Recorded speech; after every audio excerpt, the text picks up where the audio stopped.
Hello, this is Christina Barney watching Black Tea News.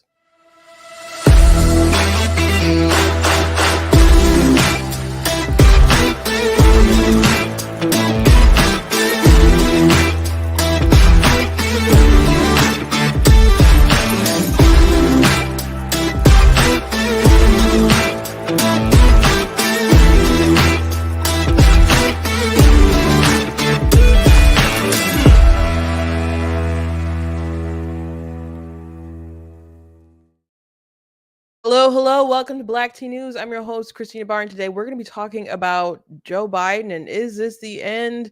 He was sent away in isolation because of COVID. And I think it's mostly so he can take some time and get off the trail a little bit because they had to cancel his events and stuff.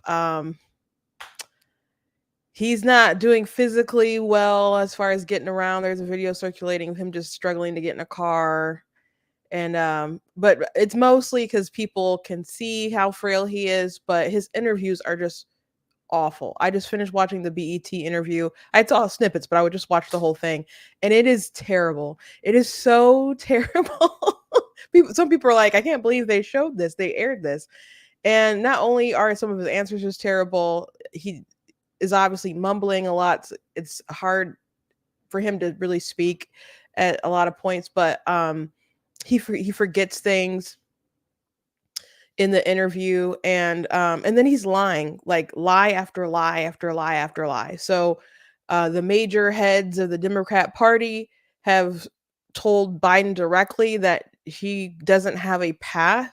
So with everyone bearing down on him, including Obama, um I don't know how long he can stay in at this point. And some people are saying, it would be the most boss thing he could do is like announce he's stepping aside when Trump takes the stage for his RNC speech. I don't know if they're going to do that. I don't know if he's going to decide by then, but I don't. They're really concerned about the down ballot effect. I don't know how much they think that they can win, but they're terrified about a total wipeout. So can the Democrats stop this? We'll see. We'll talk about it, but he's so awful. That BET, I would have been pulling my hair out watching that BET interview. And I don't appreciate all these journalists interviewing Biden knowing that he's lying about certain stuff and nobody just pressing back at all with certain stuff. From him and Lester Holt, the BT interview he had, the Lester Holt interview, just people let him lie all the time about things you can easily look up and verify and things that they should know at this point. But anyway, before we jump into everything today, I want to encourage you guys to go to blacktnews.com, check out different content on my website, articles, videos, etc. If you like what I do here, please consider leaving a donation at the website because it does cost to stream and run it, all that stuff. So if you guys can support, I appreciate it. You guys can drop in your email so you can get different notifications when I send out emails and stuff. I do not send a lot. I do not send enough, actually, but I'll make sure that you guys are dropping in your email. You guys can also check out different merch that's available at the website, like this, My Money, My Business t-shirt. People say, that's not your business, Mike. Why are you involving my taxpayer dollars if it doesn't involve me? So there's things like that, and in different mugs and so on, like the black tea mug, and I got this. Where's my pro-choice men are sus shirts? Is that it? Yes, pro-choice men are sus, like suspect. And like, what does that mean? Well, I think about men like Mark Hamill, who's very pro-choice, and also him and his wife allegedly really tried to pressure this woman that his son knocked up because I guess they didn't want the child getting money and all kinds of different stuff. So they support a woman's right to choose, but they really, really, really want them to choose abortion when it's convenient for them to choose abortion. So there's just some sus stuff that goes on with some of these guys. Sometimes you have to question their motivations for why they support it so much. So that's why I made the shirt. That's why I made the shirt. So I also have different books you guys can check out as well.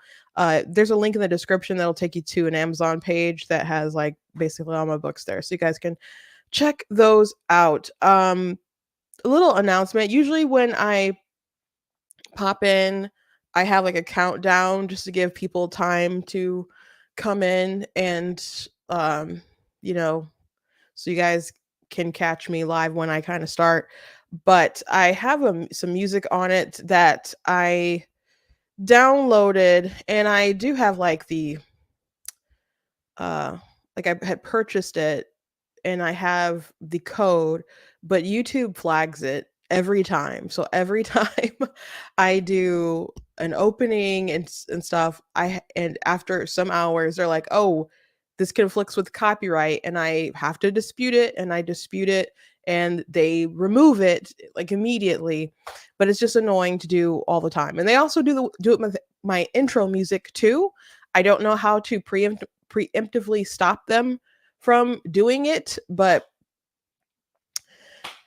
so anyway, I'm not gonna change my intro music because I really like my intro music, but I'm at least gonna change the rock kind of countdown music. So I'm thinking I might use my cousin's music. He's a Christian artist, so I think I might pick out one of his songs.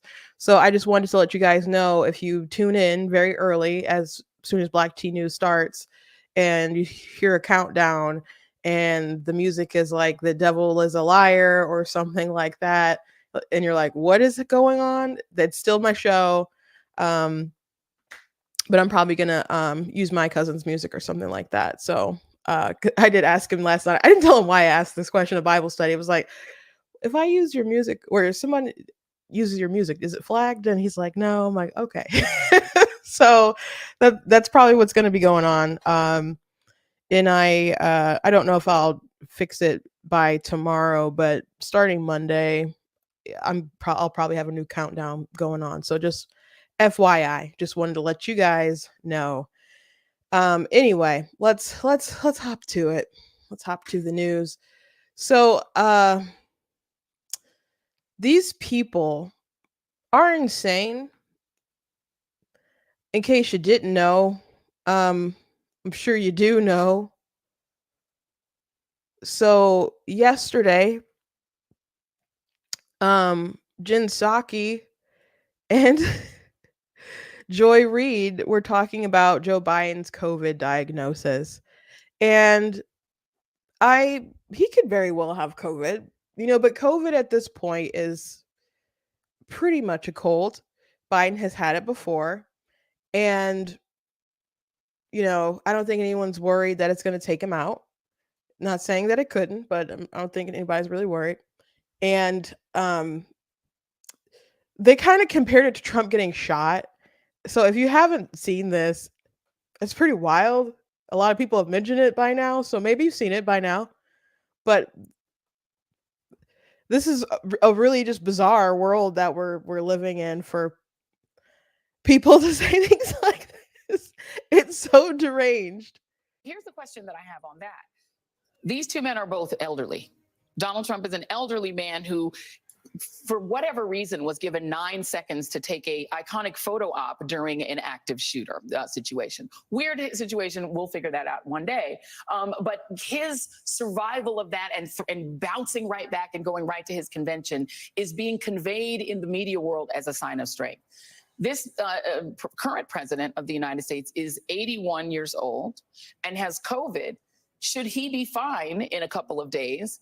Doesn't that convey exactly the same thing? That he's strong enough, older than Trump, to have gotten something that used to really be fatal to people his age. So if he does fine out of it and comes back and is able to do rallies, isn't that exactly the same? I mean, it's not exactly the same. It's not the same incident, but it's an elderly man coming through out of an illness. It should.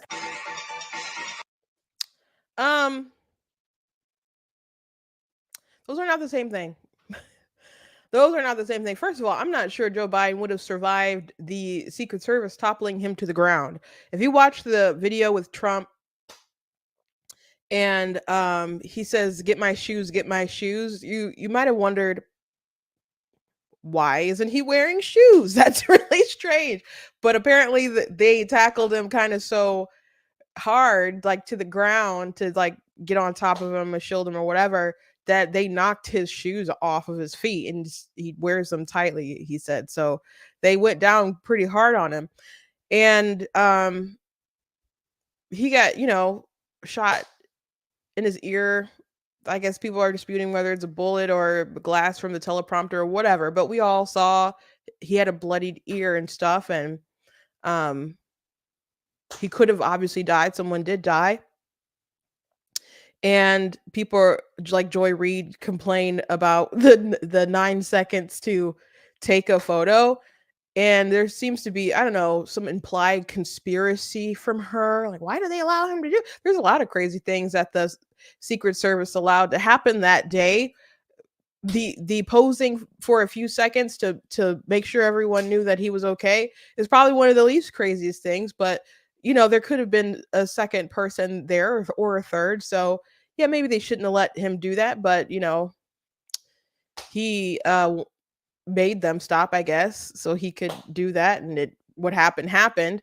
And I don't know, are they just so triggered about that iconic photo that when people think of Trump, that's going to be what they think of, that photo. That's going to be one of the most iconic photos in American history.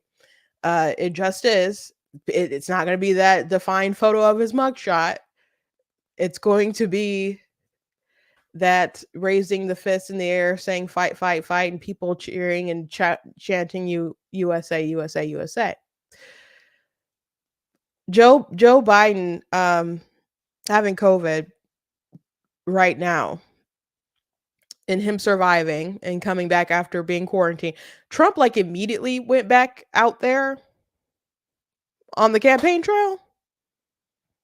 He's even, despite the Secret Service apparently being so totally incompetent, he's like, I'm not going to let this distract from all these other rallies and stuff that I was doing. So he immediately like went back out and did another and continued doing events. And they're having the RNC convention right now. So yeah, they didn't let that slow him down. Joe Biden has decided to quarantine. He's decided to quarantine. So after spending some days in isolation, which I'm not sure people even really do that anymore. Some people are like, who checks even for COVID like that? Like, I think he was supposed to go on stage and have an event. So why did they just check him for COVID right before his event? What prompted them to do that? What prompted them to even do that? I'm not saying he doesn't really have COVID. It does seem a little suspect, but he's still quarantining and will be out in 5 days or whatever. No, that's not the same thing as bouncing back after you get shot. And of course, again, Trump immediately went back on the campaign trail and Biden is isolating. So no, that's not the same, Joy. And Biden has already had a lot of boosters and vaccines and whatnot. He's already had COVID, so he has those antibodies anyway. Donald Trump also had COVID when it was fresh.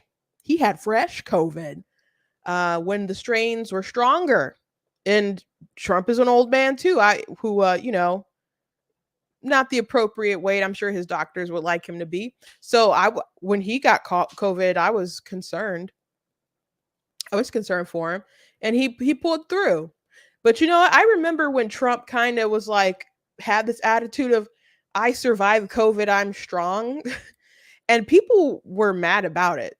People were offended because they're like, "There's plenty of people who are strong who didn't survive. It has nothing to do with like you as an individual." Like I remember like even Ben Shapiro criticizing that a little bit, but people weren't happy with his kind of propping himself after surviving. So now Joy Reid and Jen Psaki trying to be like, "Oh yeah, it really proves something if Joe Biden survives this very, very, very weak strain of COVID."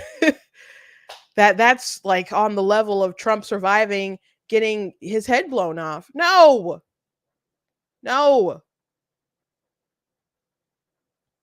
Biden probably would have had both his hips broken.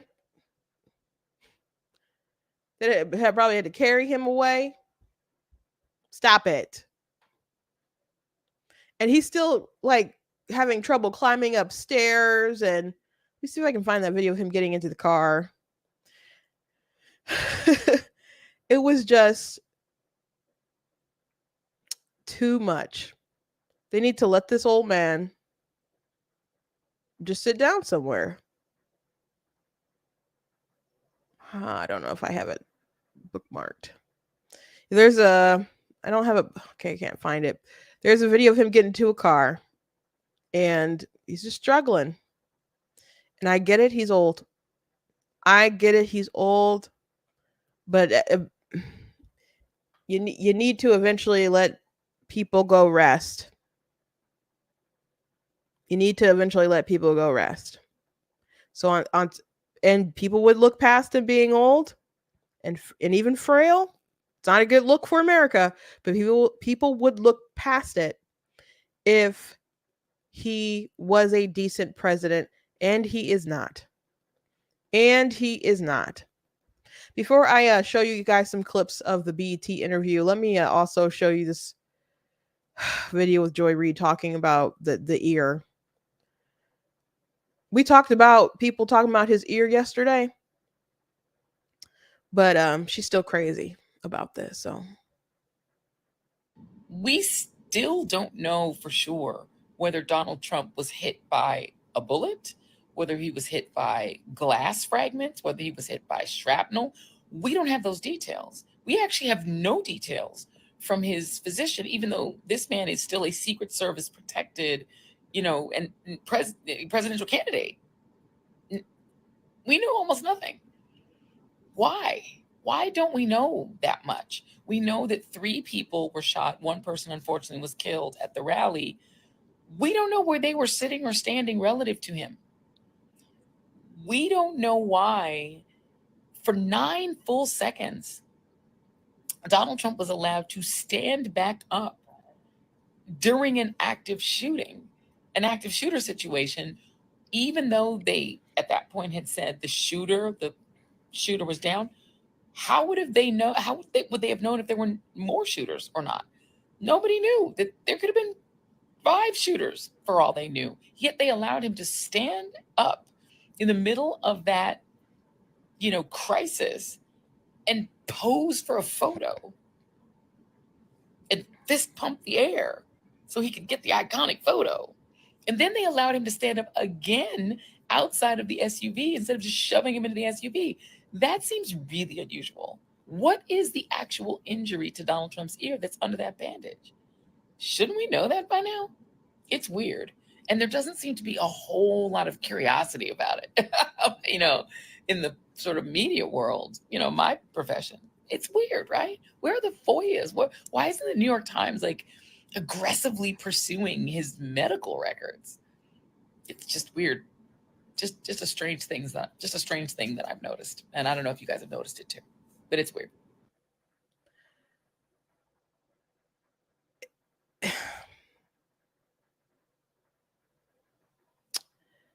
it's weird that you want a FOIA request over his ear.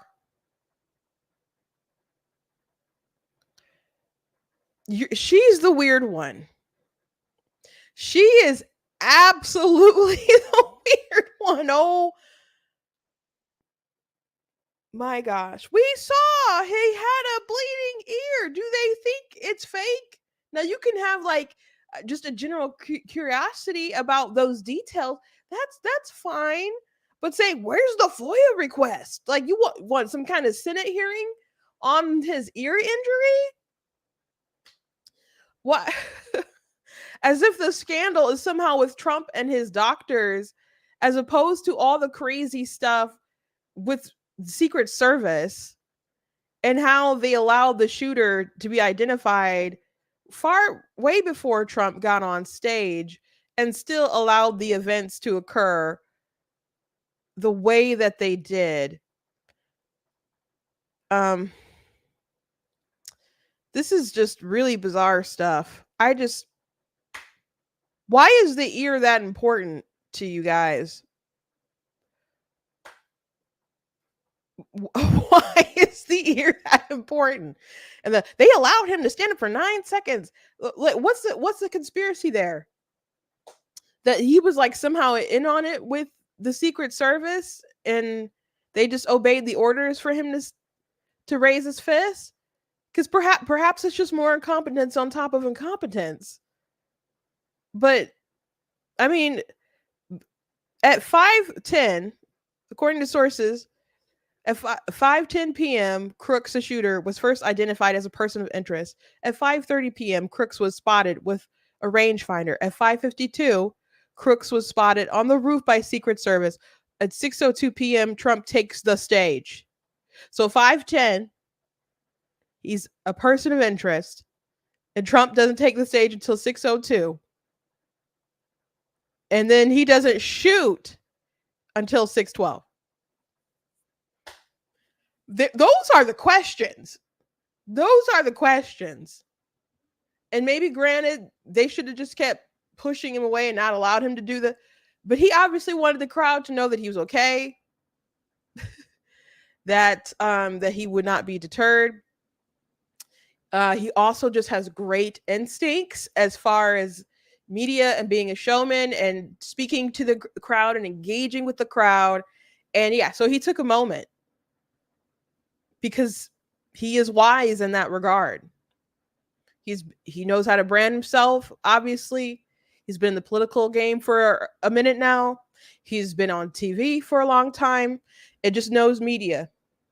He has, besides all of his learned knowledge, I'm sure there's just a natural sort of talent to gauge the moment like that. And, you know, just like the person who snapped the photo, he immediately knew what the sound was, and he just sprang into action and did his job.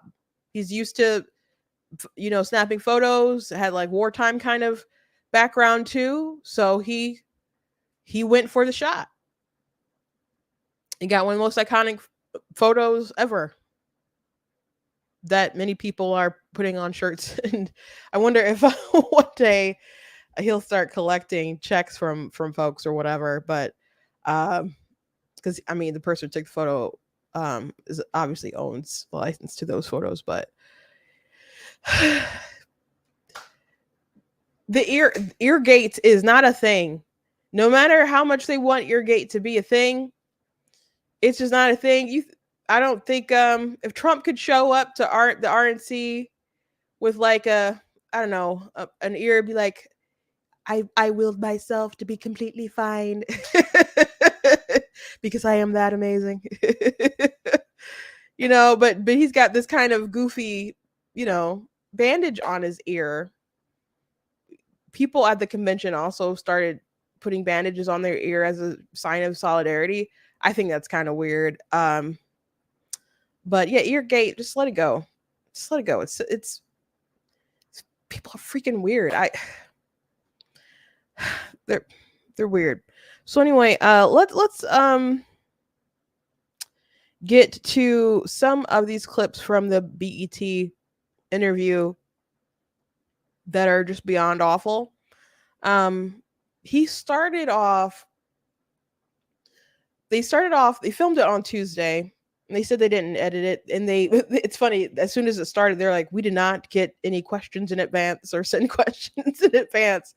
And they have to say that because now that's just something that people do with the Biden administration. So they want folks to know that they are meeting, the stories with journalistic integrity and not being used by the campaign. So I just think it's funny that they even need to put it out there that they're not just, taking questions from the campaign or giving them a heads up. So the first question was about Trump, and he was nearly assassinated, and they're like, well, do you think that's going to change him, and do you think that he's going to change his rhetoric and other stuff like that? Which it's funny that it's BET, they're Democrat, right? They're slanting toward I'm not sure that they like Joe Biden at this point. They probably want him replaced too, but they don't like Trump, so they didn't say anything about Biden's rhetoric. And Biden starts it off by like, I said everyone needs to like stop with the political violent talk. and that's not how he addressed the nation. He just said we need to cool down our rhetoric. He very specifically said talk about violence, and then he started talking about Trump's bloodbath comments. And I'm gonna try to not play like long clips or anything like that because I don't want. I'm pretty sure I'm gonna get dinged by BET by showing some of you clips of these clips anyway. But I'm trying to minimize uh, that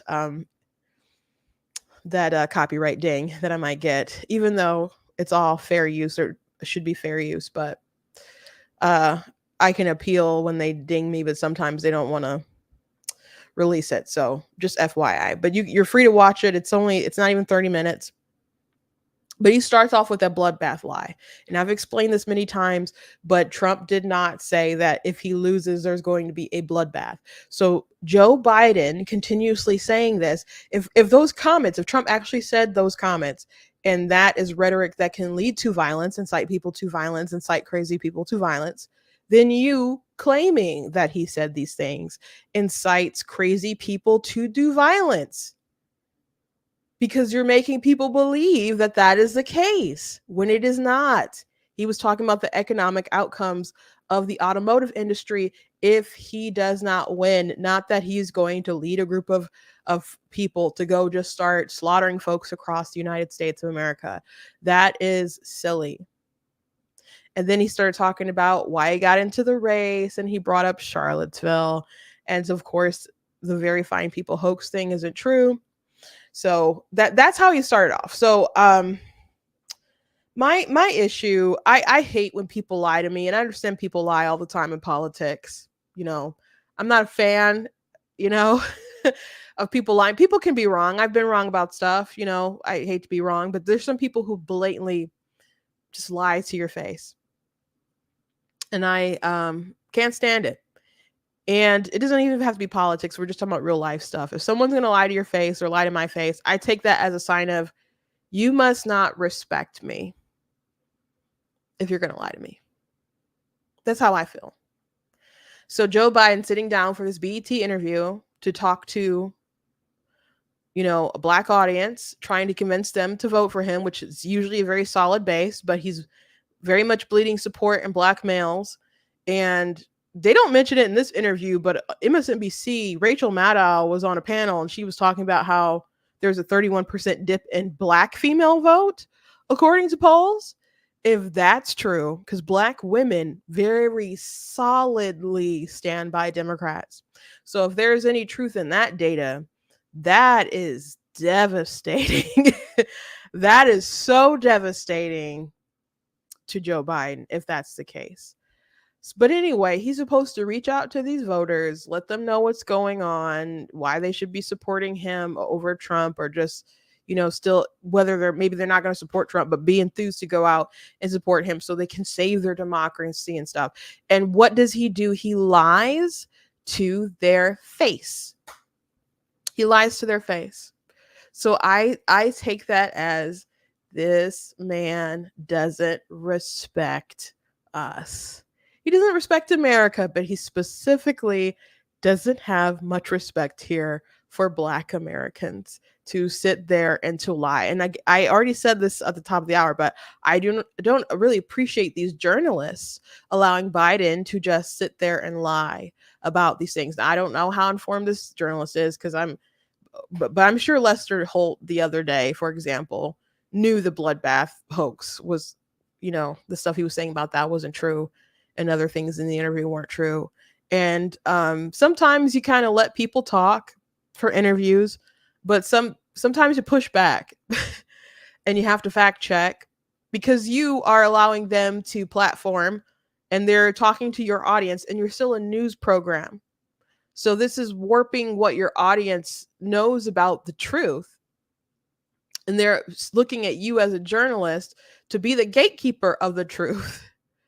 So if you're not going to say anything, it's not like it's a debate and the opponent is supposed to hold that person accountable, and you have the fact checkers afterwards, like saying this was wrong, this was wrong, this was wrong. But he's not a moderator. They're interviewers, they're journalists.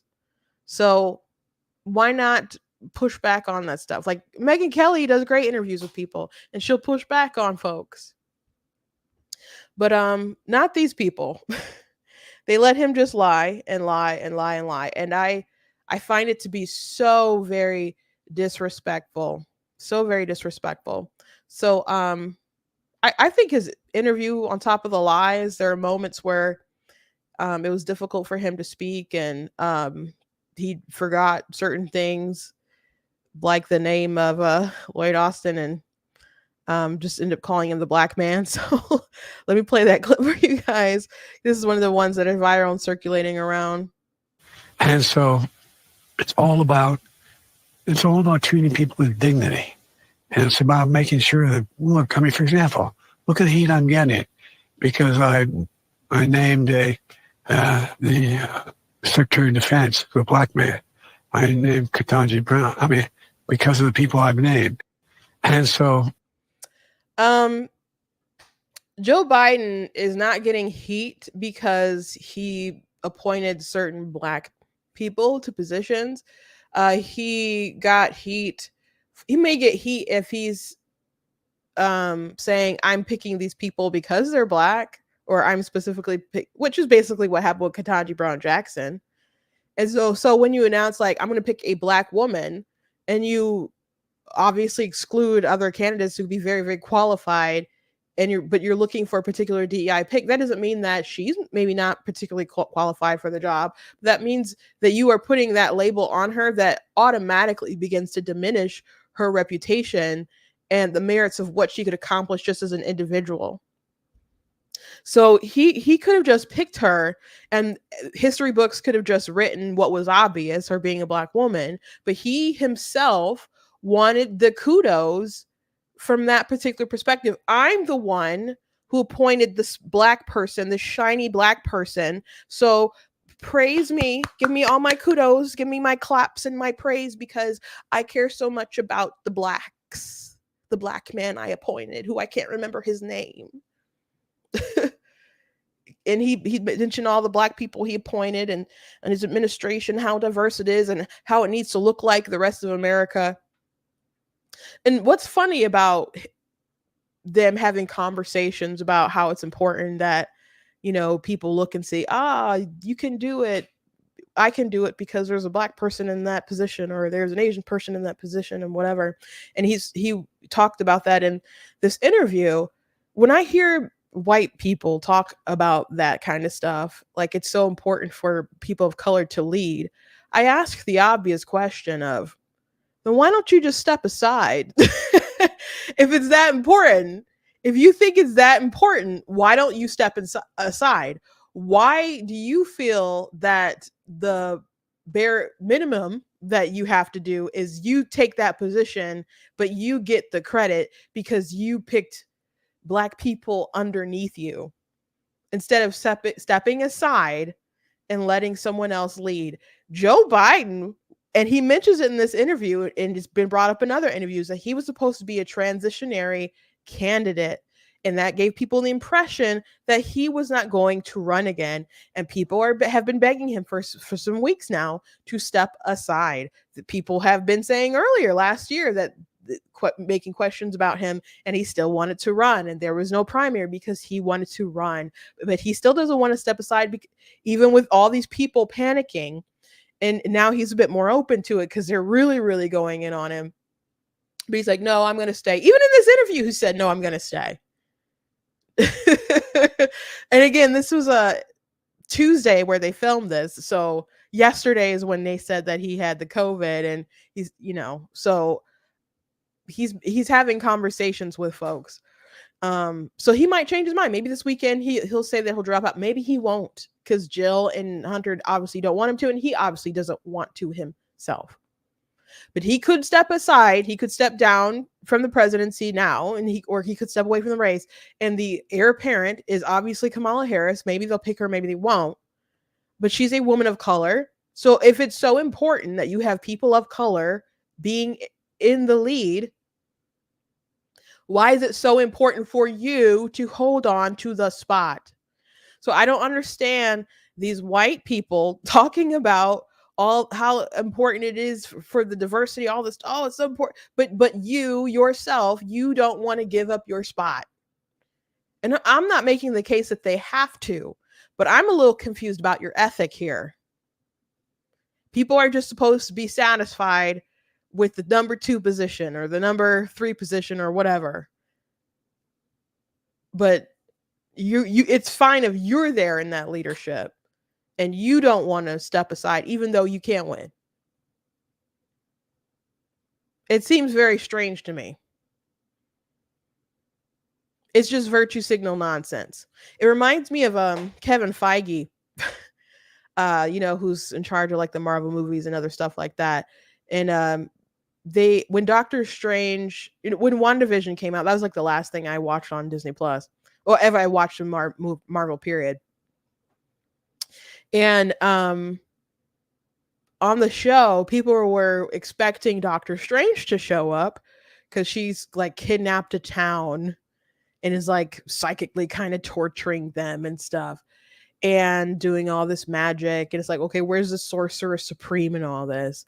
And so I think that the actual reason why he didn't show up is because of filming stuff and COVID and different complications, if I'm not mistaken.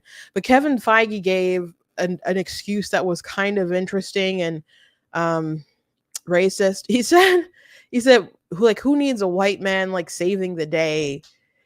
And I'm like, sir, you're white. You're a white man. If it's so important to have diversity in Marvel, and that's like the most important thing, why don't you step aside and give your position to a black man? Or give your position to a black woman or some other minority?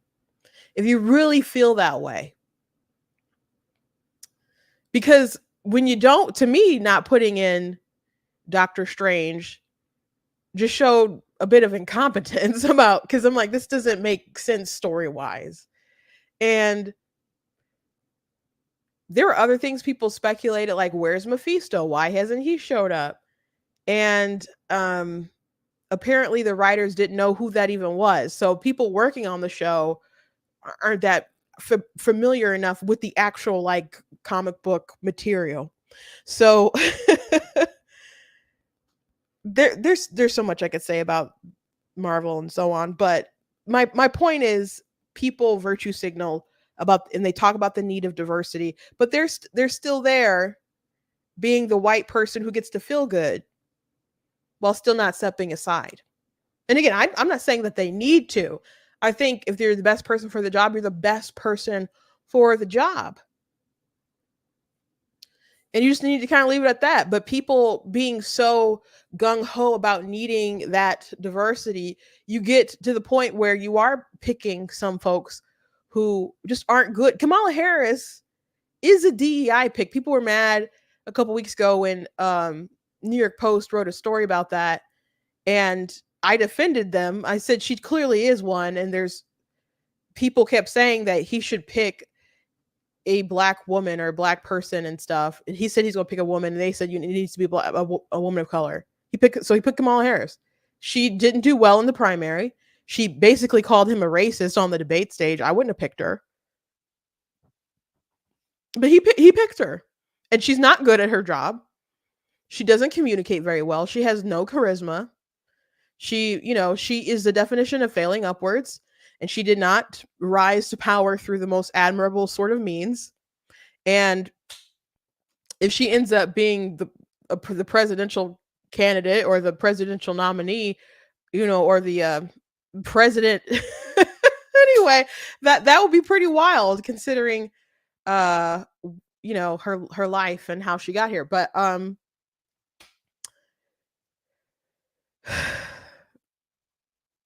why stand in the way, Joe?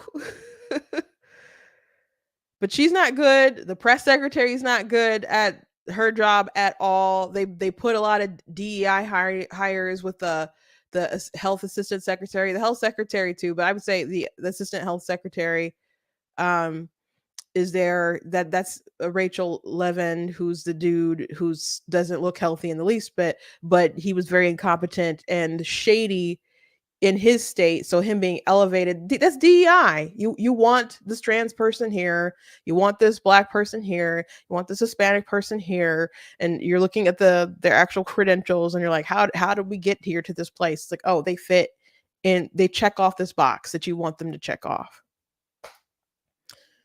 You know, I think if Kareem, for some unforsaken reason, was Trump's press secretary for a little while, she would have been replaced because she just wasn't good. And Trump went through 3, and they were all fine, but they kept getting better. You know? So they've been with Kareem for a long time, and she's not good at all. Jen Psaki was way better, still not as good as the former press secretary, but Kareem has her job because she's a black lesbian. Let's be for real.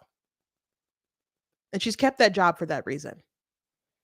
But they don't like firing anybody in this administration. The only person who I know got fired is that guy who was stealing luggage, Sam Britton. I think that's his name, who was stealing luggage. But I don't even think that happened until they really started like convicting him for stealing women's luggage. But if they don't get rid of this Secret Service woman, that'd be wild. But there was no repercussions after the drone strike in Afghanistan. They killed the aid worker and those kids. This is an administration of absolutely no accountability. But let's watch some more clips. So here's another one. So Joe Biden was asked about the numbers and how they don't look good for him, and he said, well, black people, they don't really focus, or these young black people, they don't focus till after Labor Day. I'd like you to take a moment and tell Black America what you want them to know. Why should they turn out for you? Because they know where my heart is. They know where my head is. And by the way, if you notice, whether it's young blacks or young whites or young Hispanics or young Asian Americans, they've never focused until after Labor Day. I mean, the idea they're focused intently on an election right now is not there. And by the way, if you take a look at the presidents who have won at this stage of the game, the last 7 or 8 presidents, 5 of them were losing at this time by significant margins. The point is, we're just getting down to game time now. I'd like you. So that's not a good answer. And you could say there's a lot of people who don't pay attention till like late in the game or whatever. And I think in some regard that can be true, but you have an incumbent running against someone who's a former incumbent. People are very familiar with both. At this point in time, what new information can people give or take in to make a different kind of decision? What's going to change between now and then, besides who might be the actual candidate? So if people are saying they're unhappy, if you have an approval rating in the low 30s, like 32, I think it is, your best answer is, well, they're just not really paying attention yet. Do you realize how condescending and insulting that is? That's a problem with Biden. Hey, the economy is bad. What do you have to say to people? They're spending all this money. This didn't happen in this interview, but it happened in another interview. It's like, oh, well, they have money to spend. They're just mad because they're spending more of it. No, people are telling you they ain't got money to spend, Joe. They're telling you that they have to decide between medicine and food for their families. They're cutting back on stuff, figuring out how am I going to stretch out, I don't know, some eggs and bread and maybe a little bit of milk for the rest of the 2 weeks until they get paid again. People aren't doing well, but they're like, no, the economy is actually great. It's just the corporate greed. The inflation isn't our fault. It's just the corporate greed. It's nothing to do with the spending and the decisions that we've made in the administration. It's just those darn Hershey bars that are more expensive, or Snicker bars rather, and so stuff like that. That's the route that they go with. So they just keep telling people that you're just misinformed. Your feelings aren't valid. Oh, you don't like me? That's because you're not paying attention. Oh, the polls are bad? That's just because people aren't paying attention right now. That's not a good answer. That's not going to save you, Joe. Insulting your voters is not going to save you, especially if you after you keep lying to them. They did talk about he had brought up George Floyd, and then they kind of went into like racial reckoning and policing and stuff. So Joe Biden, he said that we don't need as many police on the streets. So that's not a good take. We're also in a situation where, if you take a look at what we've done in terms of the number of police officers for, most cops are killed, once responded in domestic violence of that. So we don't need more cops. What we need is more social workers. We need more people who are in communities building coalitions. That's growing across the country. That's growing in neighborhoods. That's growing. And we have to keep doing it. We're also in a So most cops, when they're killed by responding to domestic situations. So we need to send in the social workers so they can die instead. Come on.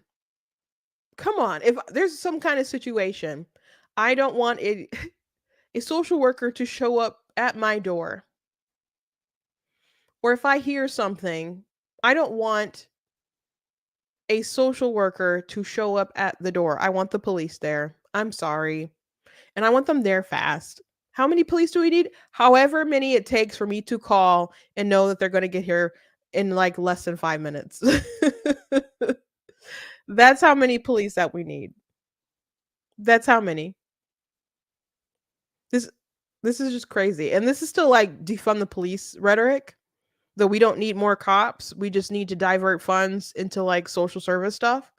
So people did literally mean like defund the police, get rid of them, and then the language kind of evolved a little bit because people did want like police disbanded, and then they kind of evolved the talking a bit to say, oh, we just mean like we don't need more cops, we just need funds divested into other kind of community stuff. So he is still talking about the spirit of defund the police, as Gretchen Whitmer would say.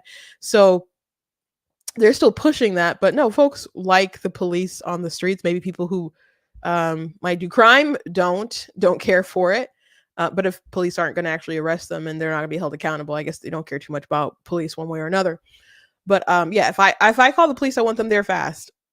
And this one time, this was some years ago, I had neighbors that were just so loud and they would fight, and the way that the man who was living with her sometimes would just yell and berate her, and it was awful. And I would just be very concerned sometimes. One time I heard a noise that was it sounded, I don't know if she was pushed or fell or whatever, but it was just such a hard thud that I immediately called the police without even really thinking. I immediately grabbed my phone, like terrified for her and stuff. And she, I don't know what actually happened, and I don't know if they didn't press charges or whatever, but the police were around for a while. But he was so aggressive with his language and stuff. I didn't know if I were in danger and stuff. So it's a terrible situation when you have disorder in the community, when you have disorder in people's homes, and how that can end up impacting other folks around. But I did not have the instincts to go, I better call my community organizers, my community, so and so. I didn't say, let me call my pastor. I said, let me call the police. Because I don't know if someone's being abusive or is about to die. That's just not the instinct. And this idea, like trying to talk it up as if Black people don't call the police, I guarantee you we do. I guarantee you we call the police. We absolutely call the police. So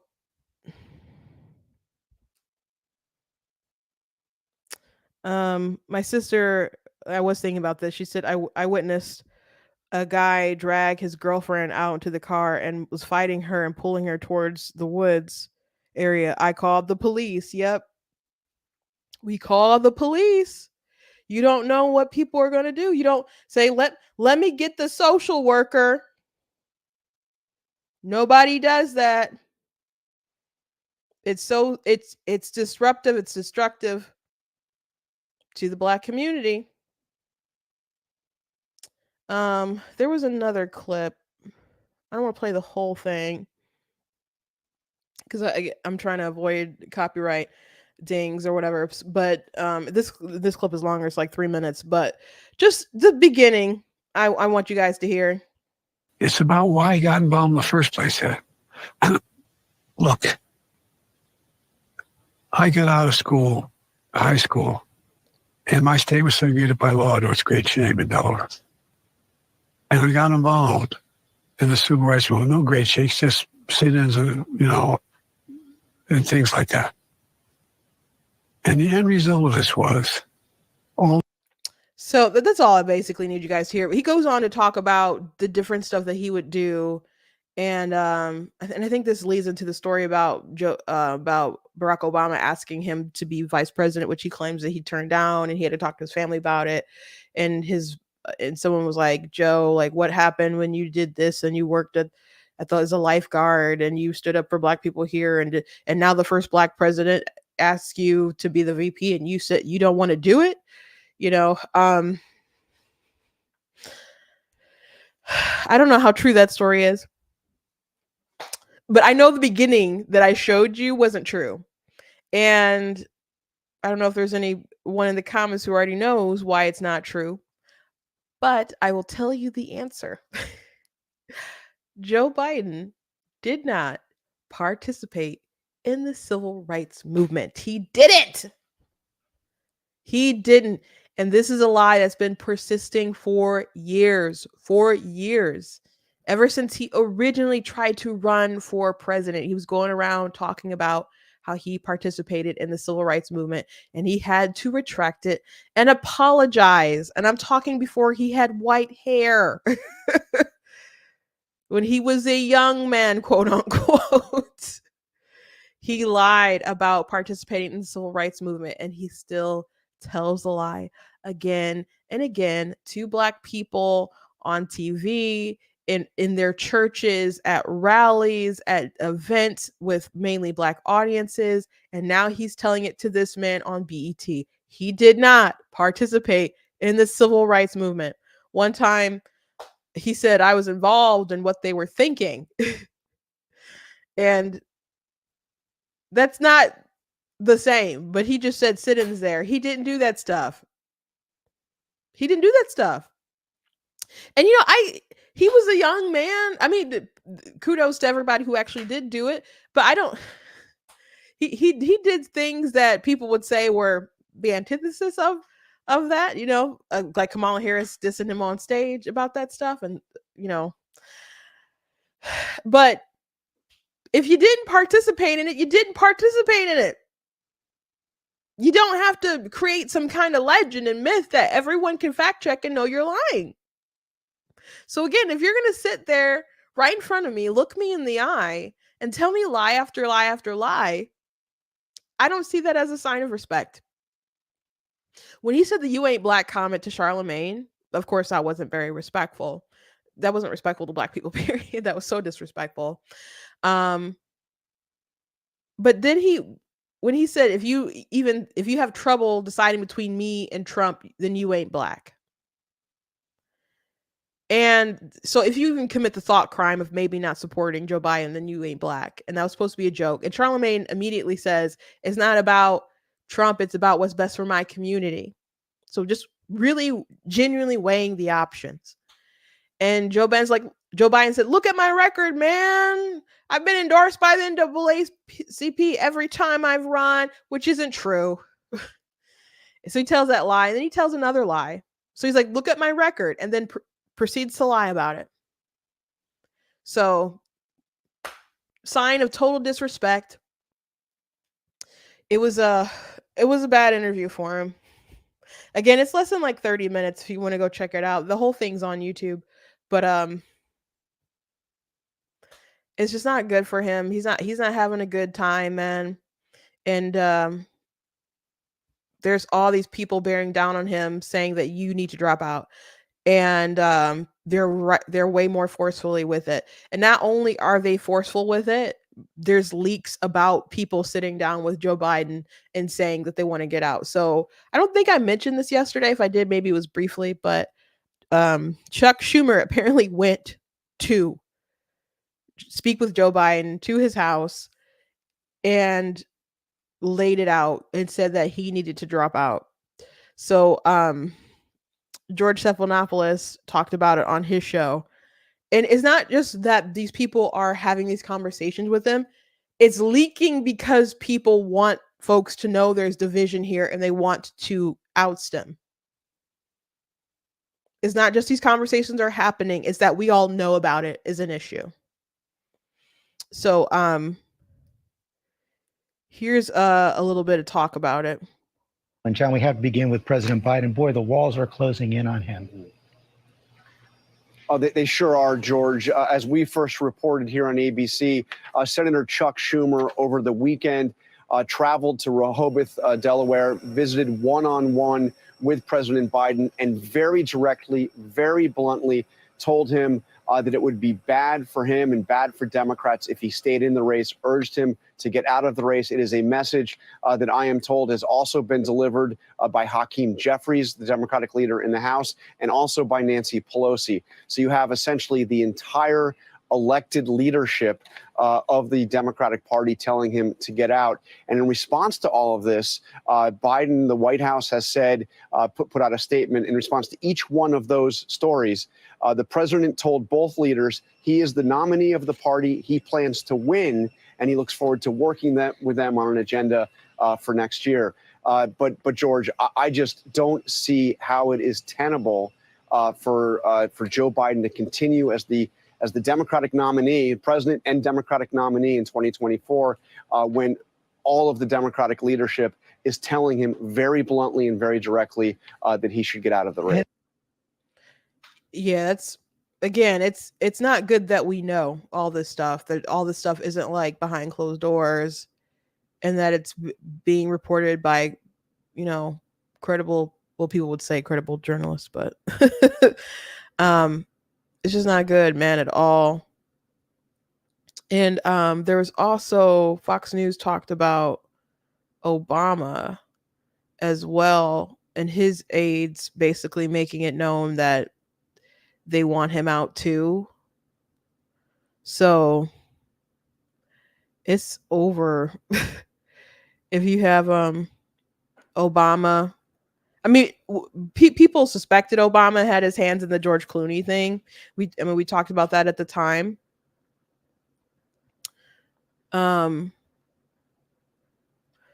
But people are being more direct about it and letting them know that, like, dude, you cannot be successful and you're going to drag down the rest of the ticket.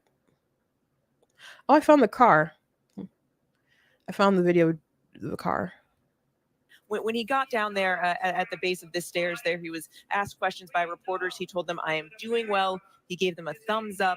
He is now going to be isolating at his beach house. And we did note he wasn't wearing a mask there when he came down the stairs. But it does appear once he gets in the car that he puts that mask on. David. Puts the mask on. It appears that he might be getting a little help just getting into the car there. Hard to make out through the rain what exactly is going on there. But it does look like certainly the president's feeling the effects of early in the stages of COVID, and many of us have been there. So we do wish him a speedy recovery.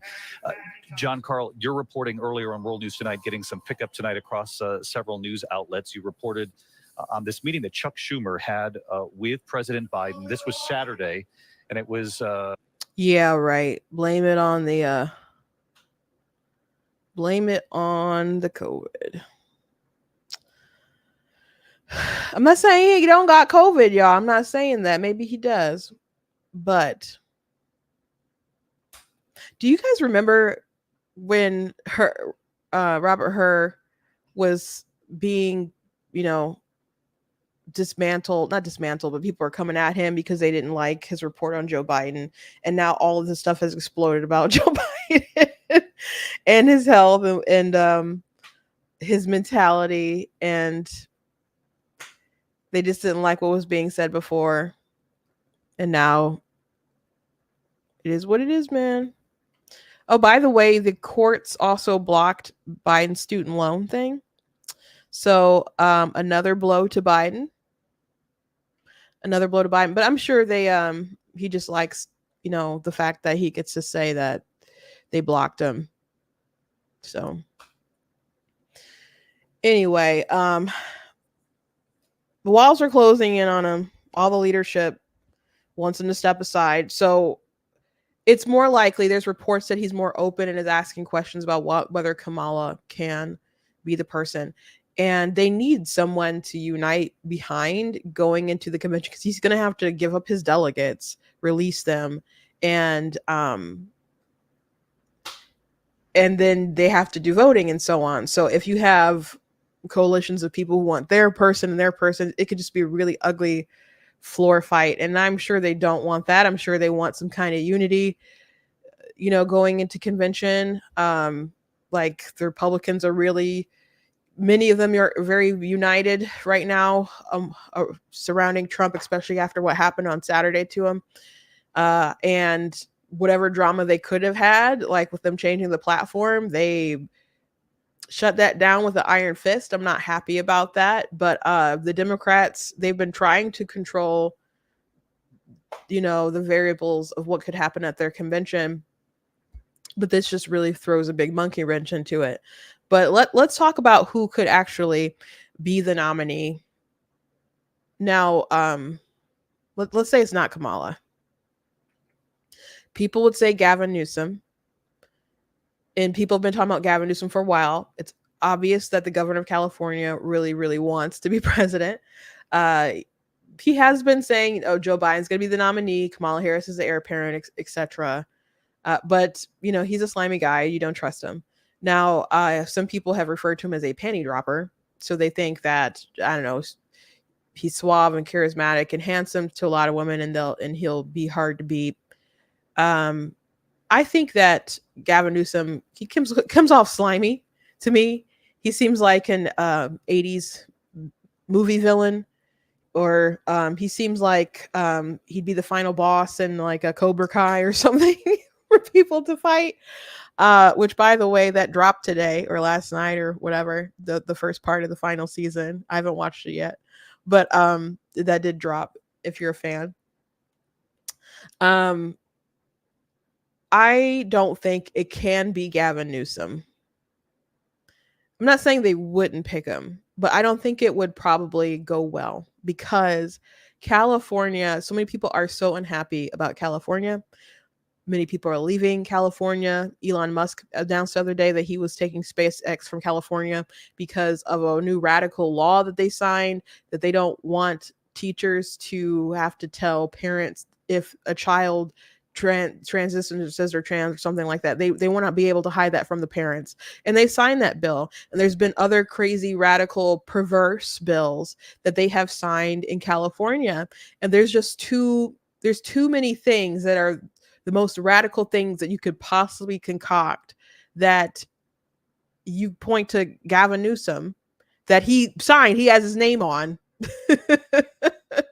And you don't want that for the rest of the country. You don't want that mentality driving the rest of the country. So he's too far gone. He's too radical. There's too many ads you can do, too many conversations you can have about all the crazy stuff that he can do. I think you'd have to have someone who you can as low as a profile as possible, but the people like and have, so someone who's not going to cause too many waves. And Gavin Newsom's just going to cause too many waves. So I think it can't be Gavin Newsom. I'm not saying they wouldn't, but I don't think it can be. And that would be a really bad move for the Democrats if they picked him.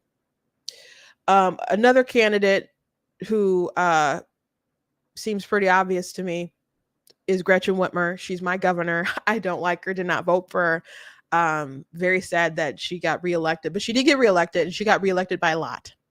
So Michigan is a swing state, and having a governor run for president, she checks off the woman box for them.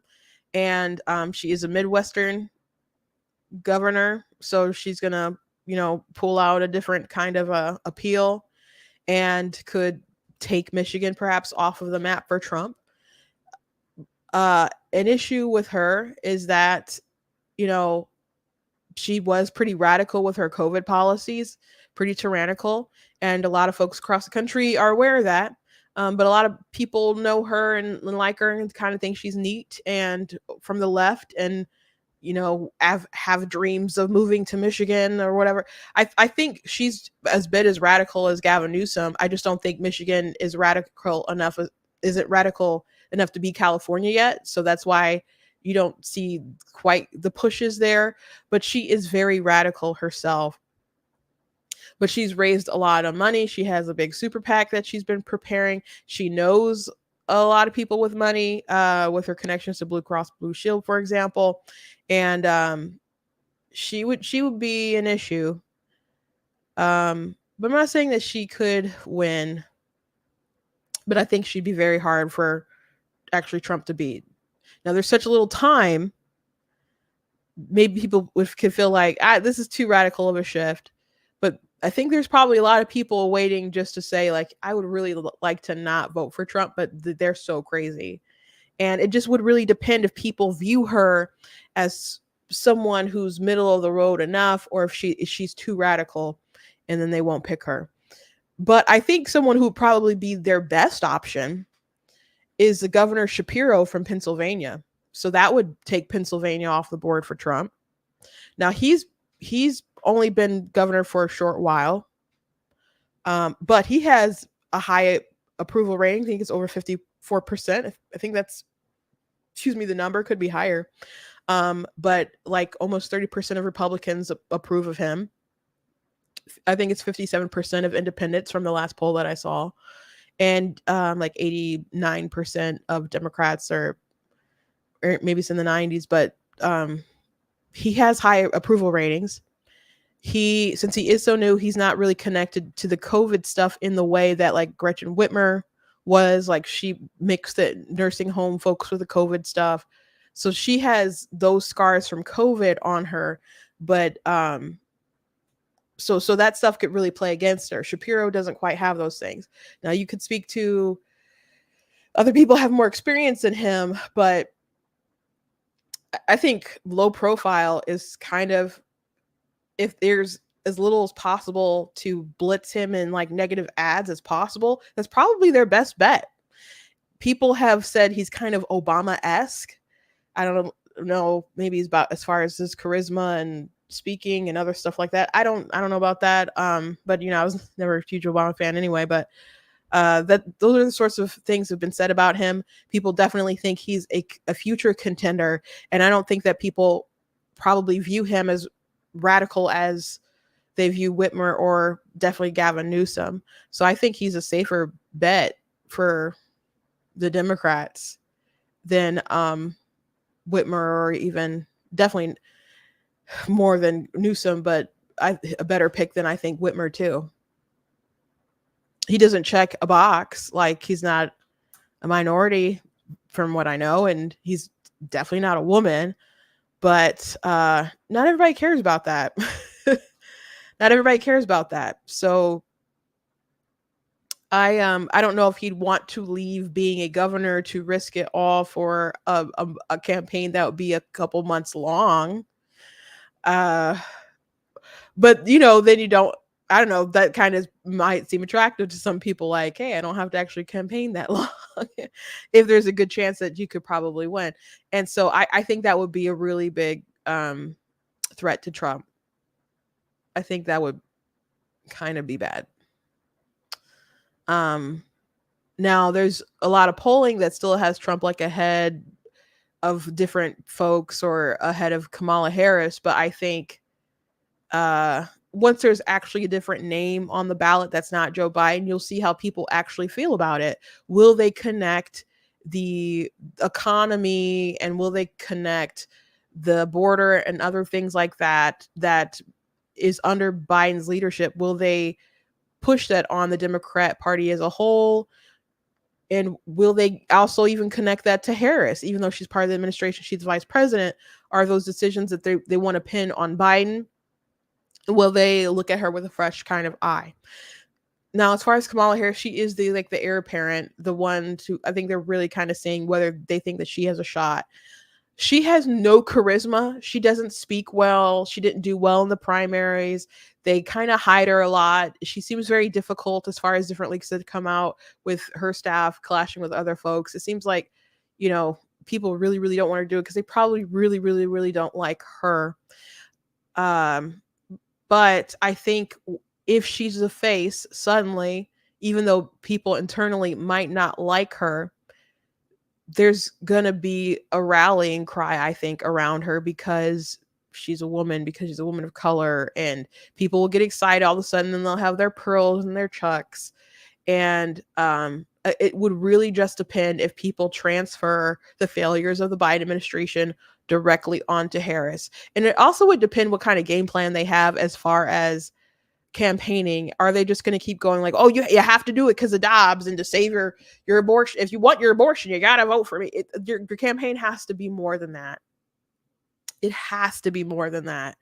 And back to Shapiro, I think a lot of people have been looking at him lately because of the shooting that took place in Pennsylvania, and they watched this press conference that he had after speaking to the widow, and you know, he was, it was a good snippet for him. I thought he handled it so respectfully.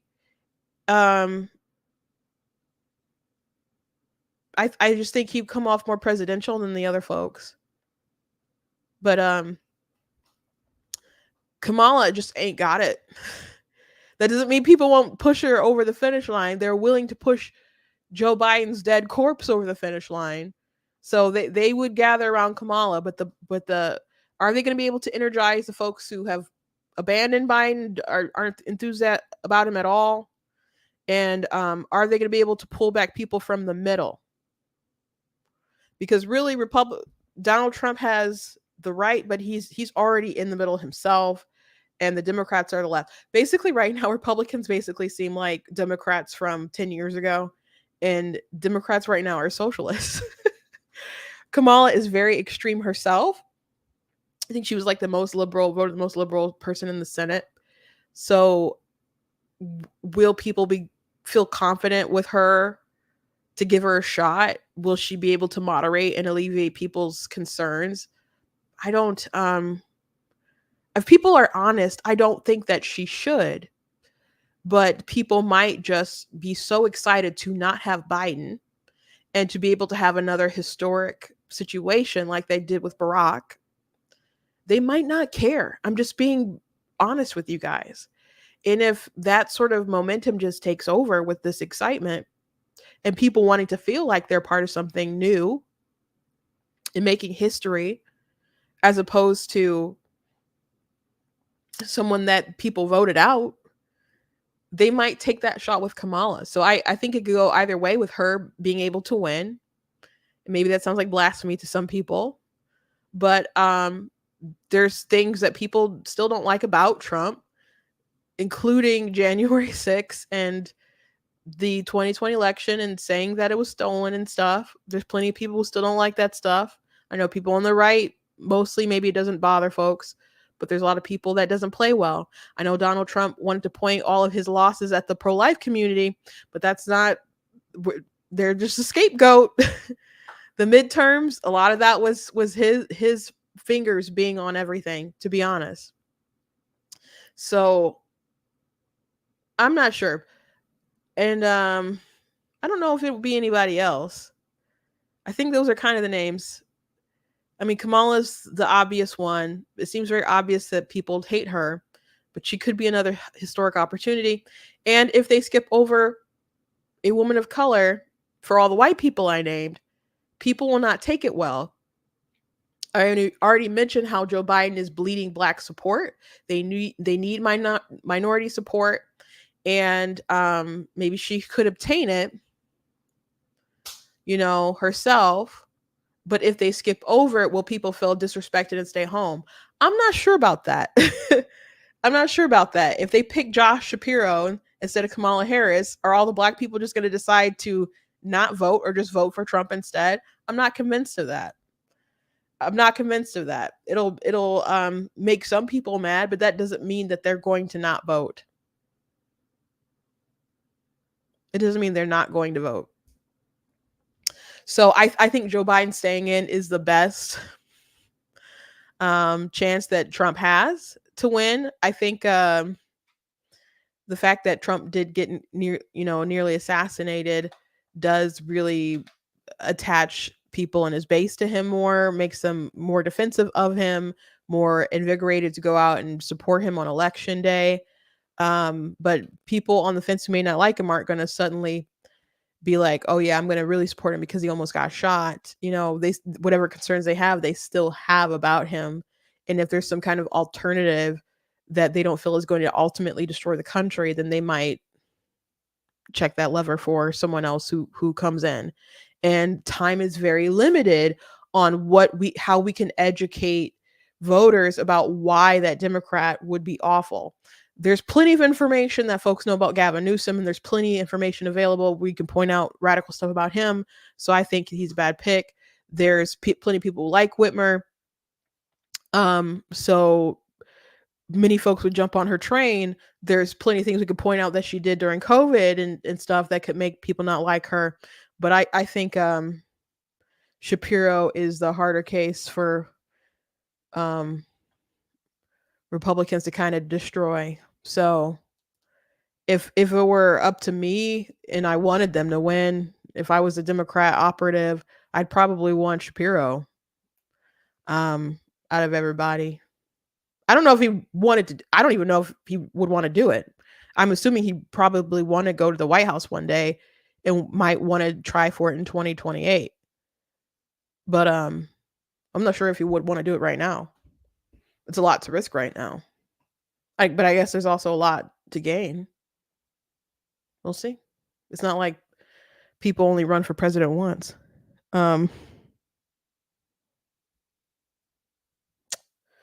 Anyway, wouldn't it be a twist if the Dems nominated a blue dog, like an old-fashioned kind of Democrat, like a Jim Webb or somebody? If they nominated a blue dog Democrat, they're not going to. They're kind of too far gone. But if they did, that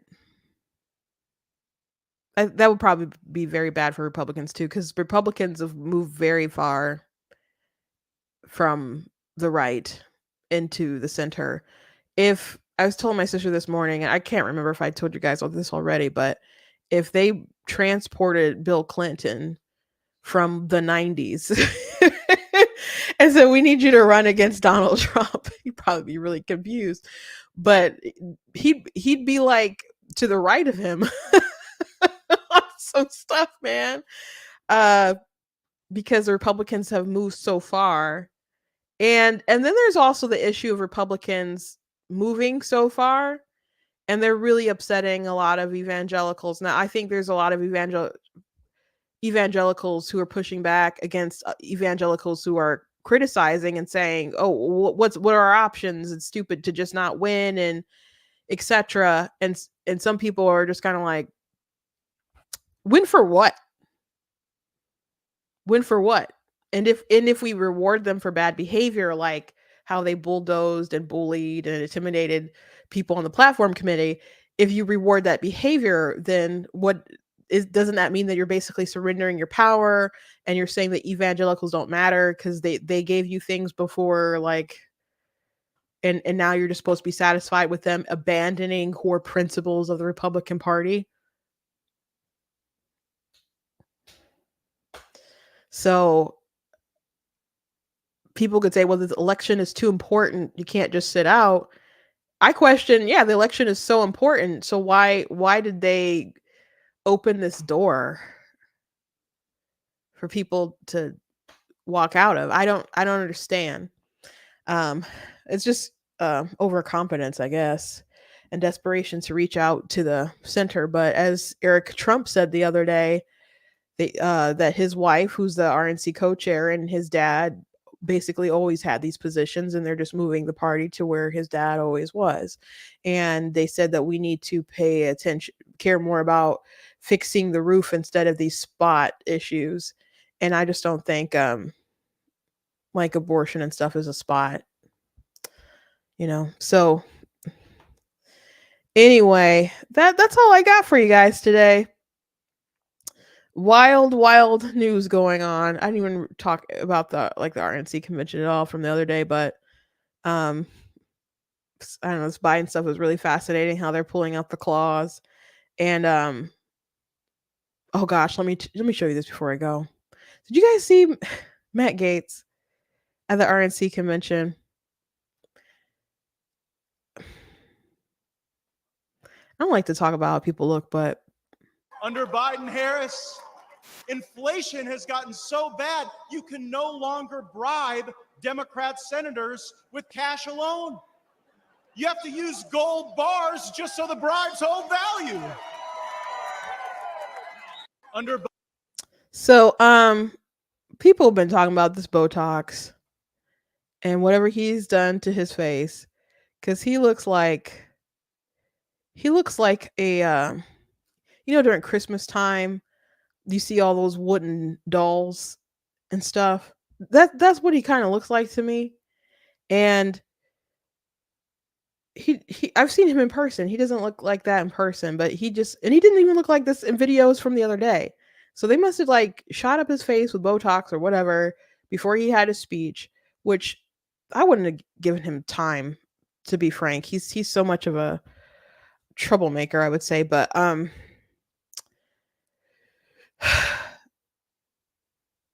don't understand. And there's a lot of people who are like really into the Botox stuff and really embrace it, but I just I don't know, I want to make a call to people to age gracefully. Just time comes for us all, and it's okay. It's okay. I just don't want people to do so much stuff to their face and they end up like, you know, Madonna all puffy face and weird and stuff. Just, it's okay. It's okay. So, Tina said, "Is his face swollen?" It was a bee. No, he probably looks like his Botox, but he didn't look like that the other day. So that's what folks were talking about when he was, they're circulating around that clip about his face. And again, just let time do whatever it's gonna do. I'm not saying you can't dye your hair or something like that, but just people do so much stuff to their face, and it's not like it looked good. So that's just why I bring it up.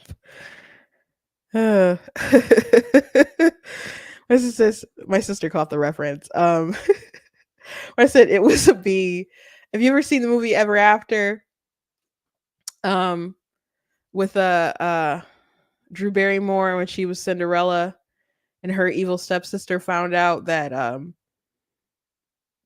that Drew Barrymore was like seeing the prince, and then she just had a scene where she just was like, she was talking to the queen, and she just starts and going crazy and lifting up her dress and like stomping and stuff. And then she just comes over and sits down like calmly at the table, and she's like, "Heaven's child." Like, what just happened? And she's like, "There was a bee." Like, it was so ridiculous. But yeah, that's why I said that. Anyway, thank you guys for joining me today. Please go to blacktnews.com, check out different content on the website, articles, videos, etc. Thank you guys for being in the chat. I see there's comments from Facebook and YouTube, so you guys were, interactive today. I see Dawn Dodge was, I don't know if she's still here, but I know Dawn, thank you for watching.